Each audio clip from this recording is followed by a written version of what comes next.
دینی جلسے ہوتے ہیں لیکن یہاں پر میں دیکھتا ہوں تو میلے بھرے ہوئے ہوتے ہیں. ہمارے ہاں میلوں کا سسٹم ہی نہیں ہے, کچھ جانتے ہی نہیں ہمارے یہاں کے. میں اپنے لوگوں کو بتاتا ہوں کہ میں ان علاقوں سے ہو کر آتا ہوں جب میلے ہوتے ہیں تو وہ تعجب کرتے, کہتے دینی جلسے میں میلے ہوتے ہیں. میں کہا ہاں بھائی, جھولے لگے ہوتے ہیں, میلے ہوتے ہیں, دکانیں ہوتی ہیں, لوگ خرید و فروخت میں مشغول ہوتے ہیں.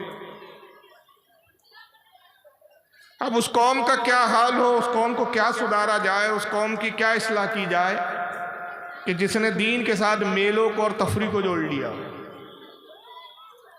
جبکہ یہ دو متضاد چیزیں ہیں. جس نے دین کے ساتھ, جس نے جلسوں کے ساتھ, دینی جلسوں کے ساتھ بازار رکھا ہو. اللہ کے نبی صلی اللہ تعالی وسلم کی حدیث پاک ہے, آقا نے فرمایا کہ تمہاری دنیا میں سب سے بدترین جگہ بازار ہے, اور تمہاری بہترین جگہوں میں سب سے بہترین جگہ اللہ کا گھر مسجد ہے. ایک جگہ دنیا میں تمہاری زمین پر سب سے بہتر ہے, اور زمین پر ایک جگہ جو بدترین ہے وہ بازار ہے. جو بہتر زمین ہے, جو اچھی جگہ ہے, وہ مسجد ہے. حالات حاضرہ کے تحت میں نے آج کے موضوع کا انتخاب کیا ہے. عموماً میرے خطاب کے لیے 2.5 گھنٹہ یا 3 گھنٹے کی درکار ہوتے ہیں, کیونکہ جس طرح سے میں خطاب کرتا ہوں, انٹرنیٹ کی دنیا پر جو لوگ ہیں جو میرے خطابات کو سنتے ہیں وہ جانتے ہیں کہ کچھ ویڈیوز میں دکھاتا ہوں اور پھر اہل سنت و جماعت پر وارد ہونے والے اعتراضات دکھا کر پھر اس کے جوابات دیتا ہوں. اس سے میرے 2 مقاصد ہوتے ہیں. ایک تو یہ کہ آپ اس بات سے واقف ہو کہ اہل سنت و جماعت پر اس وقت کس طرح کے حملے ہو رہے ہیں, وہ کیا اعتراضات ہے جو اہل سنت و جماعت, جو مذہب حق کا ہے, جماعت اہل سنت جو جنتی جماعت ہے, اس پر لوگ وارد کرتے ہیں, کیچڑ اچالتے ہیں, وہ آپ جانیں. اور پھر ہم اہل سنت کے پاس, چونکہ ہمارا مذہب, ہماری جماعت حق ہے, جنتی ہے, تو جواب ہمارے ہی پاس ہے, اور حقانیت کے پاس دلیل ہوتی ہے. تو پھر میں وہ دلائل دکھا کر اور بتا کر یہ واضح کر دیتا ہوں کہ اہل سنت ہی حق ہے. لیکن یہاں پر تھوڑے سے کچھ انتظامات کی, تھوڑے نہیں بلکہ بہت زیادہ انتظامات کی کمی ہے. کم سے کم 2 چیزیں اس کے لیے درکار ہوتی ہے, اور دونوں یہاں مفقود ہے. ایک بڑا اسکرین ہو کہ جس میں سارا مجمع دیکھ سکے. تو یہاں اسکرین اتنا سا ہے, اور وہ بھی بابا آدم کے زمانے کا, جو اب آؤٹ آف ڈیٹ ہو چکا ہے, پردے والا. اب LED کا زمانہ ہے, دنیا چاند پہ جا رہی ہے, ابھی تک ہم زمین پہ رینگ رہے ہیں. اب وہ کہیں بھی کر دیجئے, ایک مخصوص ہی مجمع دیکھ پائیں گا, پورا تو مجمع دیکھ نہیں پائیں گا.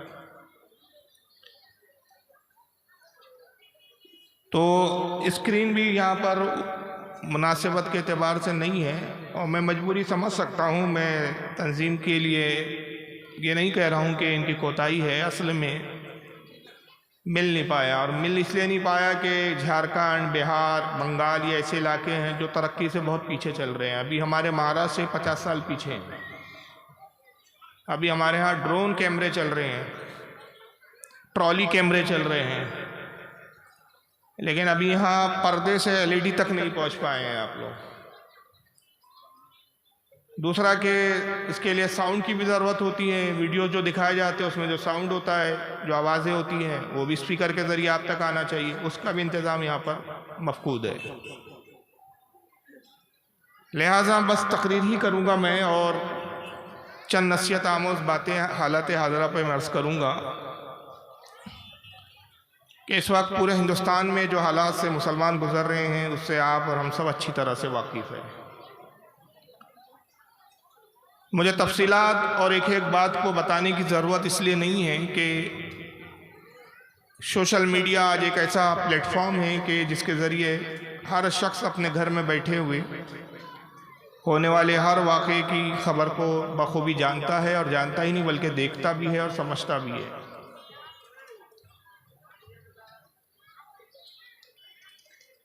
ہماری جماعت کے ایک بہت بڑے عالم دین ہیں, موجود ہے, میں ان سے بہت متاثر ہوں, بلکہ میں ان کو اپنا بہت معنی میں اپنا استاد بھی سمجھتا ہوں. ہو سکتا ہے بہت سے لوگ ان سے واقف نہ ہو اور بہت سے لوگ واقف ہو، جس سے میری مراد حضرت علامہ قمر الزمان اعظمی خان صاحب دامت برکاتہم العالیہ ہے، جو مانچسٹر کے اندر سنیت کے حوالے سے بہت بڑا کام انجام دے رہے ہیں۔ ایک بہت پرانی تقریر کا ان کا ایک جملہ ہے، اور وہ جملہ مجھے آج کے جلسوں میں اور جہاں جہاں میں جاتا ہوں وہ جملے مجھے یاد آتے ہیں، اور ان جملے کو میں دیکھتا ہوں تو احساس ہوتا ہے کہ حضرت نے بہت تحقیق کے بعد، بہت تجربے کے بعد یہ بات کہی تھی۔ ان کا جملہ یہ ہے کہ پوری دنیا میں اس وقت بدترین حالات سے جو قوم گزر رہی ہے وہ مسلمان ہے، اور پھر مسلمانوں میں بھی جو سب سے نچلے طبقے کے درجے سے جو گزر رہے ہیں، جن کا تعلیمی معیار بالکل نہ کے برابر، شعور، فہم اور آگاہی سے جو کوسوں دور ہے، جن کی اکثریت اس وقت جہالت کا شکار ہے، وہ قوم میں جو سب سے نچلے یا سب سے کم تر طبقے میں جو قوم ابھی اس وقت شامل ہے یا جس کو گنا جا سکتا ہے مسلمانوں میں، تو وہ ہم سنی ہیں، جن کو بریلوی کہا جاتا ہے۔ ہمارا تعلیمی گراف بہت زیرو ہے، تعلیم سے تو دور ہے ہی، فہم اور ادراک سے بھی، ان چیزوں سے بھی ہم بہت دور اور نابلد ہیں۔ قوم کو جھنجھوڑنے کے لیے، قوم کو سنوارنے کے لیے، قوم کو احساس دلانے کے لیے کہ ان کی جہالت سے ہٹا کر علم کی طرف، آگاہی کی طرف ان کو لایا جائے، اس میں ایک جو بہت بڑا کردار ادا کرتے ہیں وہ دینی جلسے ہوتے ہیں۔ لیکن ہمارے دینی جلسوں کا بھی حال یہ ہے کہ دینی جلسوں میں ہم آتے ہیں تو بطور تفریح اور انٹرٹینمنٹ کے لیے آتے ہیں۔ اب دیکھیں میری تقریر ہو رہی ہے، بات چیت چالو ہے، شور برا شرابہ چل رہا ہے، اور خاص طور سے یہ بہار، جھارکھنڈ کے علاقوں کا حال ہے کہ مقرر کچھ بھی بولتا رہے، لوگ اپنے کاموں میں مصروف رہتے ہیں، اپنی گفتگو میں مصروف رہتے ہیں۔ اس کے برعکس ہمارے علاقوں میں جب جلسے ہوتے ہیں، خطیب جیسی الحمدللہ کہہ کے خطبہ شروع کرتا ہے، ایک مجمع پہ سناٹا طاری ہو جاتا ہے، اور مجمع بغور مقرر کی معافی ضمیر کو سمجھنے کی کوشش کرتا ہے کہ مولانا صاحب، مقرر صاحب کہنا کیا چاہتے ہیں، ان کا مقصد کیا ہے، اس کو ہم سمجھیں، غور و فکر کریں، اور اس کو اپنے ذہن میں، اپنی عقل میں اس کو اتاریں۔ مگر یہاں کے جلسوں کا یہ عالم ہے کہ گفتگو سے زیادہ انداز کو پسند کیا جاتا ہے، جو جتنا زیادہ چلاتا ہے وہ اتنا بڑا مقرر ہے۔ نعت پڑھی جائیں گی تو گھنٹوں اس کو سنتے ہیں لوگ، مگر جیسی تقریر کا سلسلہ شروع ہو جائے مجمع میں ایک بے چینی سی محسوس ہوتی ہے۔ دینی جلسے ہوتے ہیں، لیکن یہاں پر میں دیکھتا ہوں تو میلے بھرے ہوئے ہوتے ہیں۔ ہمارے ہاں میلوں کا سسٹم ہی نہیں ہے، کچھ جانتی ہی نہیں ہمارے ہاں کہ میں اپنے لوگوں کو بتاتا ہوں کہ میں ان علاقوں سے ہو کر آتا ہوں جب میلے ہوتے ہیں تو وہ تعجب کرتے، کہتے دینی جلسے میں میلے ہوتے ہیں؟ میں کہا بھائی، جھولے لگے ہوتے ہیں، میلے ہوتے ہیں، دکانیں ہوتی ہیں، لوگ خرید و فروخت میں مشغول ہوتے ہیں۔ اب اس قوم کا کیا حال ہو، اس قوم کو کیا سدھارا جائے، اس قوم کی کیا اصلاح کی جائے کہ جس نے دین کے ساتھ میلوں کو اور تفریح کو جوڑ لیا، جبکہ یہ دو متضاد چیزیں ہیں۔ جس نے دین کے ساتھ، جس نے جلسوں کے ساتھ، دینی جلسوں کے ساتھ بازار رکھا ہو، اللہ کے نبی صلی اللہ تعالی وسلم کی حدیث پاک ہے، آقا نے فرمایا کہ تمہاری دنیا میں سب سے بدترین جگہ بازار ہے، اور تمہاری بہترین جگہوں میں سب سے بہترین جگہ اللہ کا گھر، مسجد ہے۔ ایک جگہ دنیا میں تمہاری زمین پر سب سے بہتر ہے، اور زمین پر ایک جگہ جو بدترین ہے وہ بازار ہے، جو بہتر زمین ہے، جو اچھی جگہ ہے وہ مسجد ہے۔ مگر جب ہم اصلاحی جلسوں میں میلوں کو اور بازاروں کو لے کر چلے تو پھر ہمارے حالات کیا ہوں گے وہ سمجھا جا سکتا ہے۔ آج یہی وجہ ہے کہ وہ قوم جو حکومت کے لیے پیدا کی گئی تھی، جو دنیا میں عدل و انصاف قائم کرنے کے لیے پیدا کی گئی تھی، آج غلامی پر اور آج مظالم جھیلنے پر مجبور ہے۔ آج وہ قوم ظلم کا شکار ہے، غلاموں سے بدتر ہماری جو پچھلی قومیں ایسی گزری ہیں یا کچھ ایسے سماج جن کو نچلا اور چھوٹا طبقے کا سمجھا جاتا تھا، اس سے بھی گئی بیتی آج ہماری حالت ہے۔ ہندوستان میں مسلمانوں کی اس وقت پوزیشن کا یہ حال ہے کہ نہ سیاسی پلیٹ فارم پر ہماری کوئی قیادت ہے، نہ تعلیمی اعتبار سے ہمارا کوئی اپنا معیار اور کوئی اپنی حیثیت ہے، نہ معاشیات اور بزنس کے اعتبار سے کوئی ہمارا اپنا معیار ہے۔ ہم بس زندگی گزار رہے ہیں، مقصد ہمیں نہیں پتا۔ گناہوں میں لتھڑی بھی ہماری زندگی ہے، جبکہ ہمارا مقام یہ تھا ڈاکٹر اقبال کی زبان میں کہ سبق پڑھ صداقت کا، عدالت کا، شجاعت کا۔ سبق پڑھ عدالت کا، صداقت کا، شجاعت کا، کام لیا جائیں گا تجھ سے دنیا کی امامت کا۔ ہم دنیا کے امام بننے کے لیے آئے تھے، لیکن آج ہم مقتدی کی بھی حیثیت میں نہیں۔ آج جو ہم پر مظالم ہیں، جو ہماری حالت بد سے بدتر ہے، اس کے ذمہ دار ہم خود ہیں، دوسرے نہیں ہیں۔ کیونکہ یہ قرآن عظیم کا وعدہ ہے، رب تبارک و تعالیٰ کا فرمان ہے۔ اللہ تعالیٰ قرآن عظیم میں فرماتا ہے کہ اللہ بھی اس قوم کی حالت نہیں بدلتا۔ ان اللہ لا یغیر ما بقوم، اللہ اس قوم کا حال نہیں بدلتا حتی یغیر ما انفسہم، جو خود اپنی حالت کو بدلنا نہ چاہے۔ جو قوم اپنے آپ کو خود بدلنا نہیں چاہتی، اللہ تعالیٰ بھی اس قوم کی حالت نہیں بدلتا، بلکہ وہ قوم دن بدن جو اپنے حالات کو سدھارنے سے غافل اور بے پرواہ ہوتی ہیں، وہ دن بدن ظلم و ستم کا بھی شکار ہوتی ہے اور جہالت کے گہرائی میں دن بدن گرتے جاتی ہے۔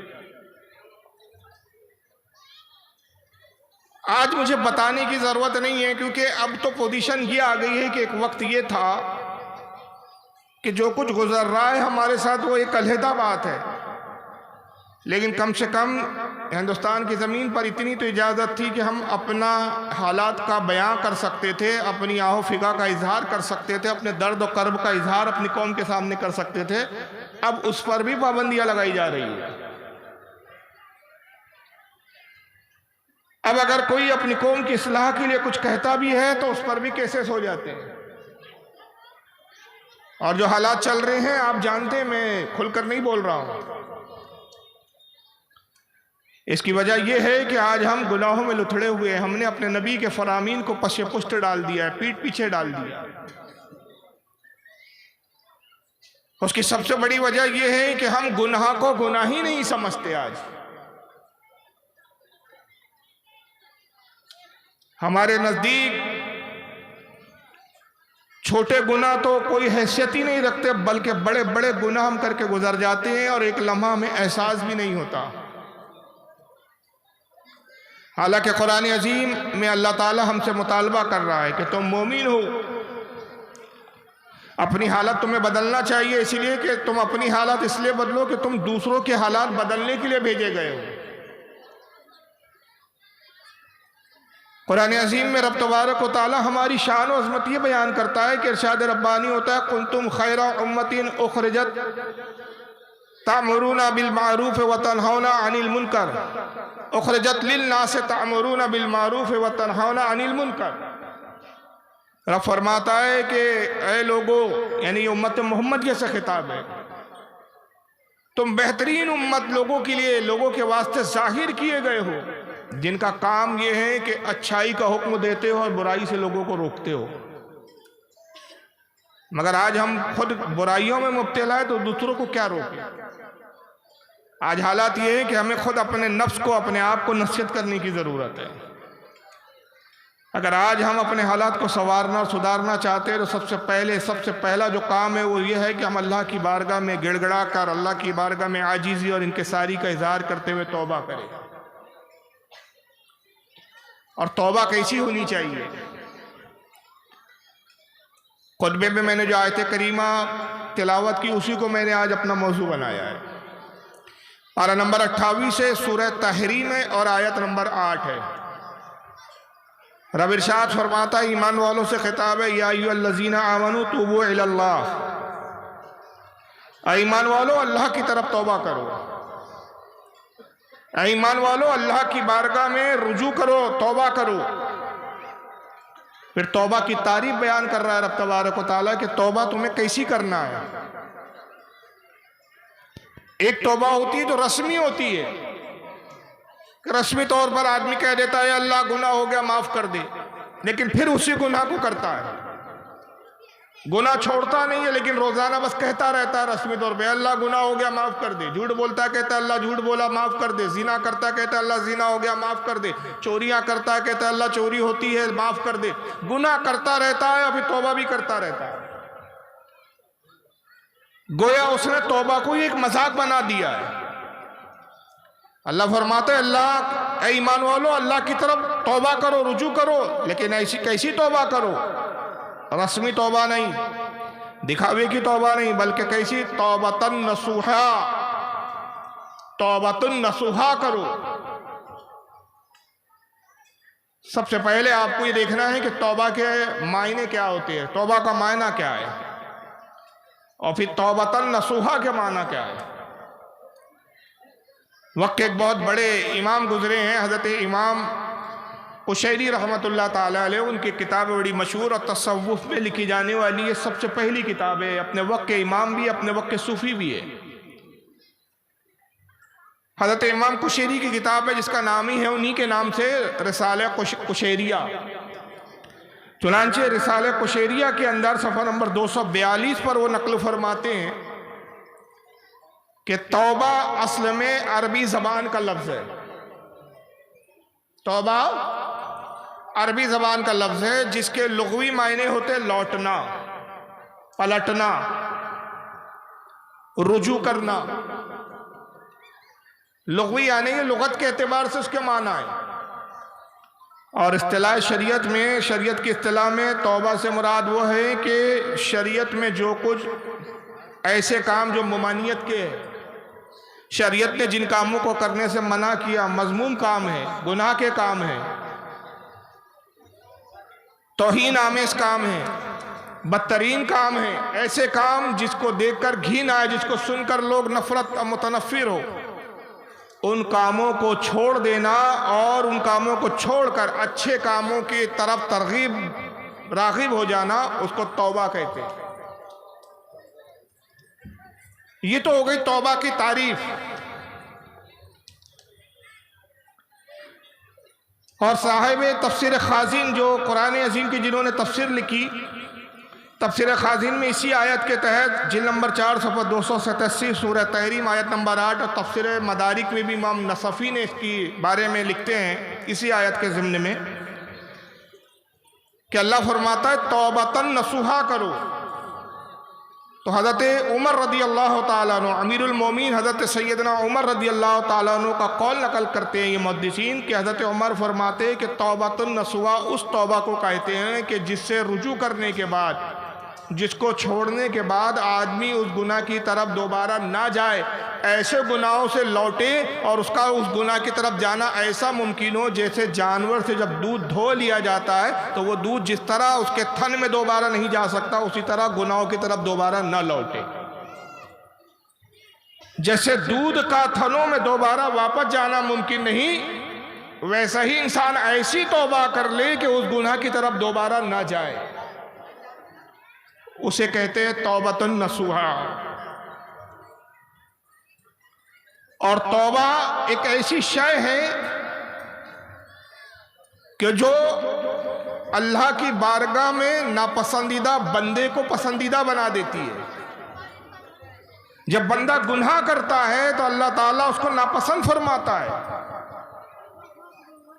اور اس کے بعد جب وہ توبہ کرتا ہے، سچے دل سے توبہ کرتا ہے، توبۃ نصوحا کرتا ہے، تو اللہ تعالیٰ کا پسندیدہ ہو جاتا ہے۔ اور پھر اس کی کیفیت اور حالت کیسی ہوتی ہے؟ حضرت عبداللہ ابن مسعود رضی اللہ تعالیٰ عنہ کی حدیث ہے جس کو امام ابن ماجہ نے اپنی کتاب الزہد کے اندر نقل کیا، حدیث نمبر اس کی 4250 ہے کہ آقا صلی اللہ تعالیٰ علیہ وسلم ارشاد فرماتے ہیں کہ بندہ جب کسی گناہ کو کر جاتا ہے، بشری اعتبار سے گناہ ہو جاتا ہے، مگر پھر توبۃ نصوحہ کرتا ہے، اس عہد کے ساتھ توبہ کرتا ہے کہ اللہ یہ گناہ ہو گیا، اب یہ گناہ میں دوبارہ نہیں کروں گا۔ جب ایسی توبہ کر لیتا ہے تو آقا فرماتے ہیں اللہ اس کو معاف فرما دیتا ہے، اور وہ ایسا گناہ سے پاک ہو جاتا ہے جیسے اس نے گناہ کیا ہی نہیں تھا، اتنا صاف و ستھرا ہو جاتا ہے۔ اور دوسری چیز یہ کہ توبہ کرنا یہ خود رسول اللہ صلی اللہ علیہ وسلم کی سنت ہے۔ چنانچہ حدیث پاک میں صحیح بخاری کے اندر حدیث آتی ہے، کتاب الدعوات کے اندر حدیث نمبر 6307، کہ آقا صلی اللہ تعالی وسلم ارشاد فرماتے ہیں واللہ انی لا استغفر اللہ واتوب الیہ فی اليوم اکثر من 70 مرہ۔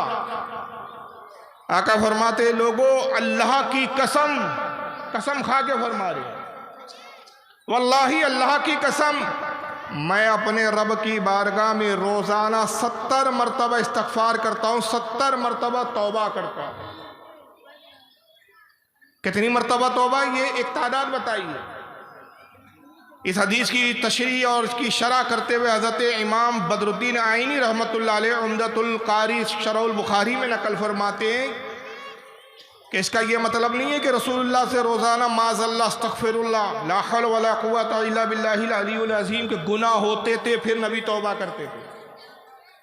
انبیاء یاد رکھیے معصوم عن الخطا ہوتے ہیں، گناہ کرنا تو دور کی بات ہے، گناہ کا شائبہ بھی ان میں نہیں ہوتا، گناہ کرنے کا خیال بھی ان میں پیدا نہیں ہوتا۔ اعلان نبوت سے پہلے بھی وہ معصوم ہوتے، خطاؤں سے پاک ہوتے، اعلان نبوت کے بعد بھی پاکی ہوتے ہیں۔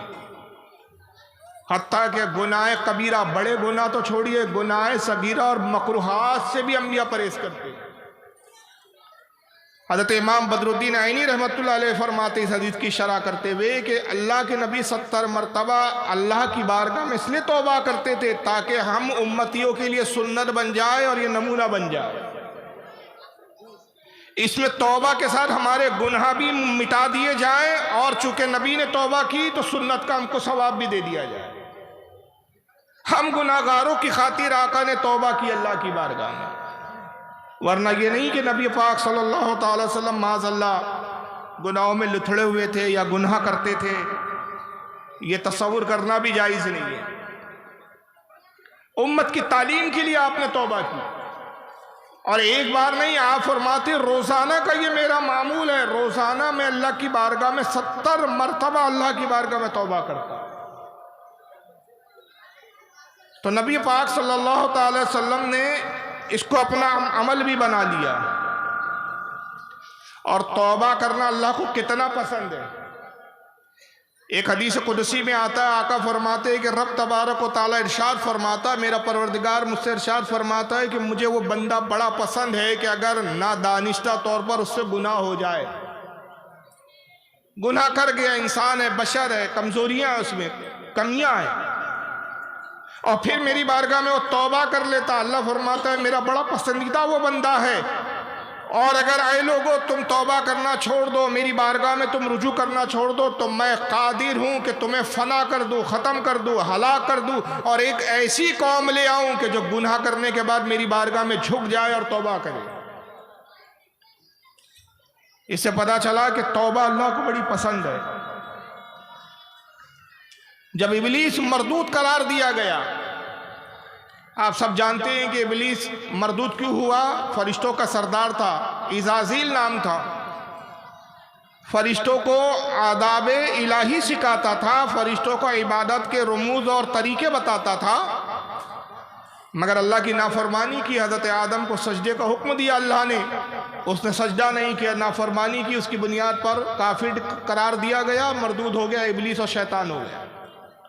اللہ نے فرمایا اخرج، نکل یہاں سے، اب تجھ پر قیامت تک لعنت ہے، اب تو میری بارگاہ کا دھتکارا ہوا ہے۔ تو اس بدبخت نے توبہ نہیں کی، اڑ گیا، اور اپنے اس جاہلانہ کام کی تعویلیں کرنے لگا۔ کہا کہ میں اس لیے نہیں جھکا آدم کے سامنے، میں آگ سے پیدا کیا گیا ہوں، آدم مٹی سے بنائے گئے ہیں، آگ بہتر ہے، آگ کی فطرت بلندی کی طرف اٹھنا ہے، مٹی کی فطرت پستی کی طرف چاہنا ہے۔ چونکہ میں آدم سے بہتر ہوں، تخلیق میں آدم سے پہلے ہوں، فرشتوں کا سردار ہوں، تخلیق بھی اچھی شے سے میری ہوئی ہے، لہٰذا میں اپنے سامنے کمزور اور ناقص کو کیسے سجدہ کروں؟ یہ بیجا تعویلیں کی، اس نے یہ نہ دیکھا کہ یہ اللہ کا حکم ہے،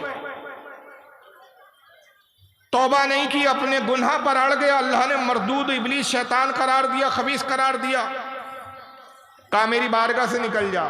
جب جانے لگا تو اللہ کی بارگاہ میں نعوذ باللہ من ذالک جرأت کر کے کہتا ہے کہ اے پروردگار میں تجھ سے وعدہ کرتا ہوں کہ جب آدم کو تو زمین پر بھیجیں گا، کیونکہ تو نے پہلے ہی فرمایا کہ آدم کو زمین پر میں خلیفہ بناؤں گا، انی جاعل فی الارض خلیفہ، آدم کی اولادیں بھی ہوں گی زمین پر، تو میں اولاد آدم کو گمراہ کروں گا، بہکاؤں گا،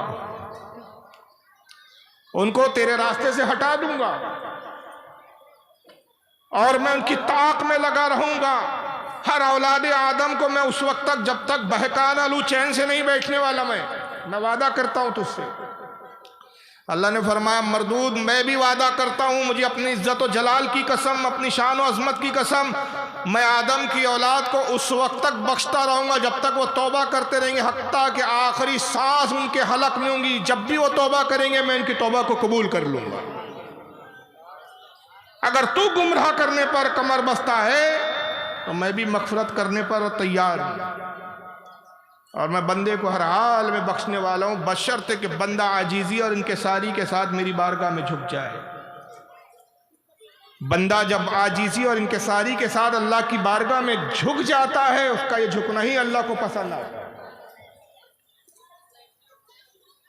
چنانچہ حکایات میں آتا ہے، اور اس کو بہت سارے علماء اور محدثین نے لکھا ہے، امام عبد الرحمن الصفوری الشافعی نے نزہۃ المجالس میں اس کو نقل کیا، اور بھی متعدد علماء نے نقل کیا ہے کہ قوم بنی اسرائیل میں بارش روک دی گئی۔ یاد رکھیے جب گناہ بڑھتے ہیں تو نعمتیں روک دی جاتی ہیں، قوم کو آزمائش میں مبتلا کر دیا جاتا ہے۔ آج ہماری آزمائش کا سبب ہمارے گناہ ہے۔ قوم بنی اسرائیل میں گناہ بڑھ گئے، بارش روک دی گئی، اب بارش نہیں ہو رہی ہے، لوگ کھانے پینے کے لیے محتاج ہو گئے،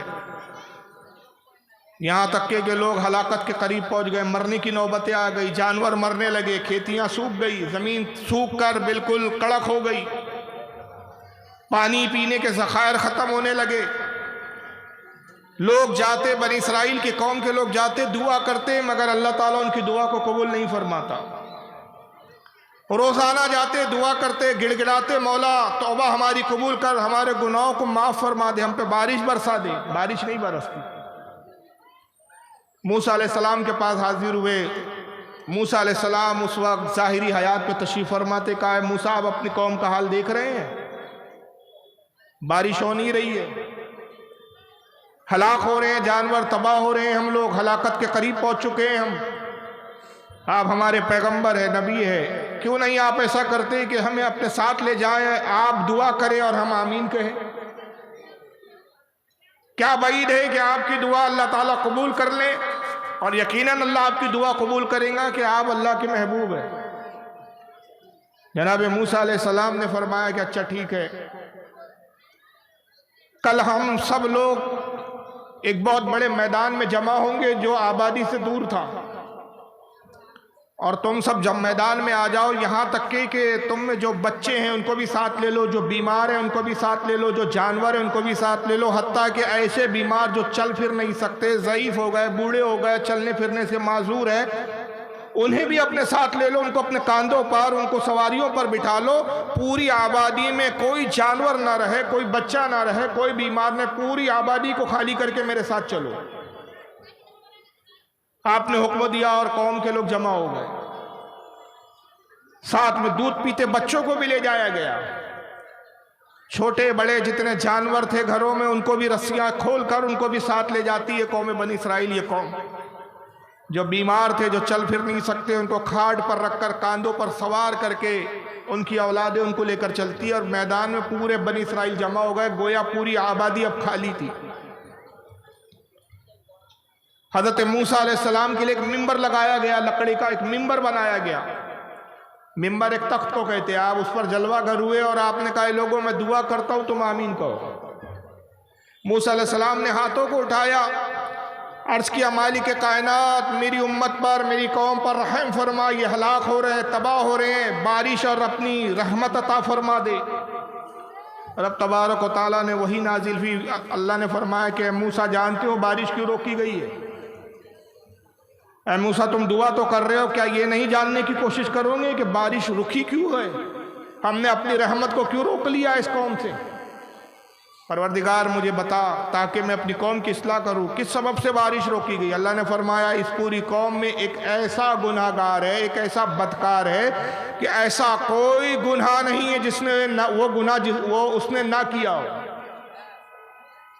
جتنے گناہ ہوتے ہیں دنیا میں، جتنے گناہ جانے جاتے ہیں، ہر کوئی گناہ وہ کر گزرا ہے اور مسلسل گناہ کرتا ہے، اپنے گناہوں سے رجوع نہیں کرتا، توبہ نہیں کرتا، معافی نہیں، اسے پچھتاوا نہیں۔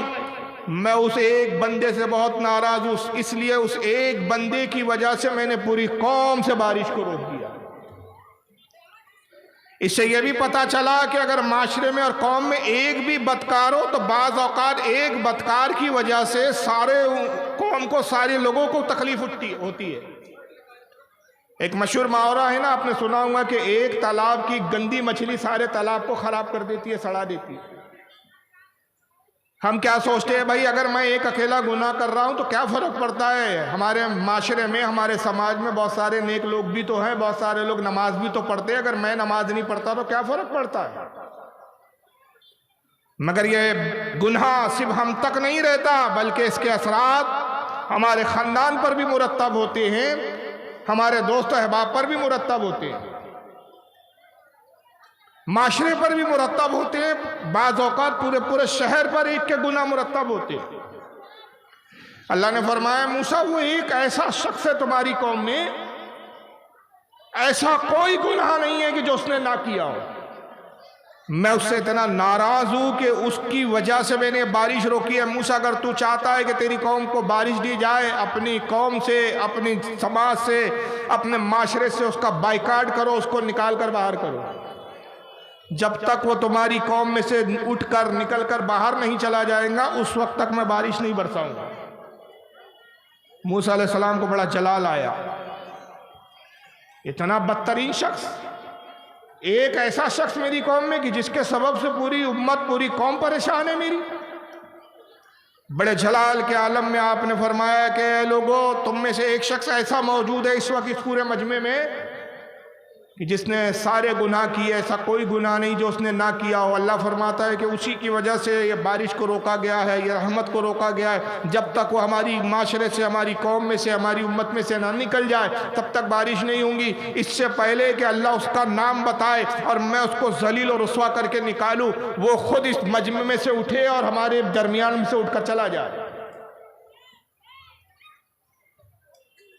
جب حضرت موسیٰ نے بڑے جلال کے ساتھ یہ اعلان کیا تو وہ جو گناہ گار شخص تھا وہ جانتا تھا کہ میں کیا گناہ کرتا ہوں، اس کو اپنے گناہ سے آگاہی تھی، اپنے گناہوں سے خوب واقف تھا۔